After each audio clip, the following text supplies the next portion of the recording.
Hello, welcome to Đồng Nai Radio and Television Station. On February the 7th, the state headquarters of Đồng Nai province, provincial leaders had a meeting with leaders of department, branches, and localities. The provincial leaders listened to reports on situation, the local areas before, during, and after the Lunar New Year 2022. Speaking at the meeting, Chairman of Đồng Nai Provincial People's Committee, Cao Tiến Dũng, said that all the work and plans of the province are now very urgent. Therefore, leaders and department sectors and localities should take the approved 5-year plan of the province as a backbone to calculate specific steps. He emphasized, leaders of local departments and agencies must focus on your missions right from the beginning of the year. The current situation requires Đồng Nai to make great efforts. Mr. Cao Tiến Dũng suggested that the leaders of localities and units focus on implementing the direction given by the Secretary of Provincial Party Committee to successfully complete the set goals this year.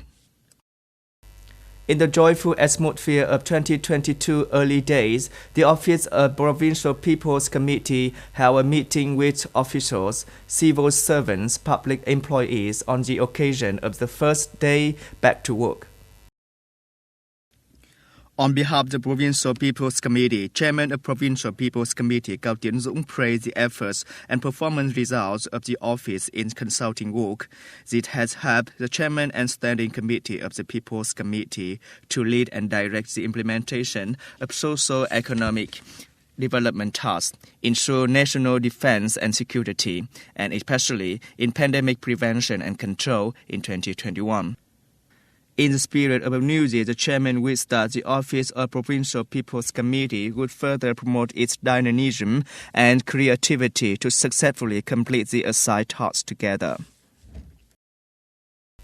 Due to the high season of shopping for Tet holiday, major e-commerce platforms have recorded an increase in the number of people purchasing online from 40 to 100%. Increased consumer demand along with the impact of COVID-19 has created momentum for development of the e-commerce.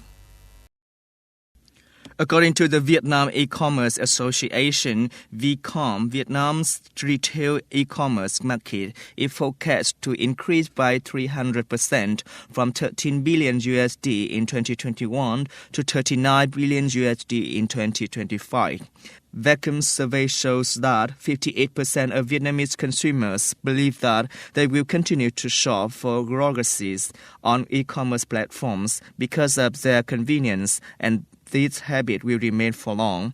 53% admit that buying groceries online has become a part of their lives. In order to reduce tensions between Russia and the West, German Chancellor Olaf Scholz arrived in the U.S. on February the 7th to have talk with U.S. President Joe Biden. Speaking after the talks, Mr. Biden said that Washington and Berlin are ready to continue their security negotiation with Russia in good faith. Mr. Biden said that we have made it very clear that we are ready to continue negotiation with Russia. Diplomacy is the best way to solve the situation on Russian-Ukrainian border. For his part, the German Chancellor said it was necessary to use all diplomatic means to de-escalate the tensions. At the press conference, Mr. Biden avoided directly answering a question about the possibility of sending more armed units to Europe. His only reaction was to raise his fist in support of sending U.S. troops to Poland to strengthen NATO's eastern flank.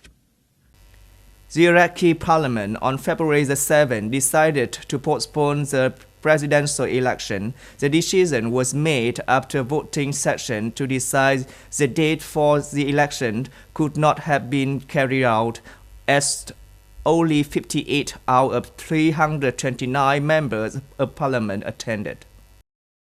Major political parties have announced a boycott of the vote, while it requires a minimum of 2/3 of MPs to attend. incumbent President Barham Salih, representing the Patriotic Union of Kurdistan Party, former Minister of Finance and Foreign Affairs Houza Zebrari of Kurdistan Democratic Party are the brightest faces among the 25 candidates for the upcoming president election. That's all we have for today. Thanks for watching and see you next time on Dong Nai Radio and Television Station.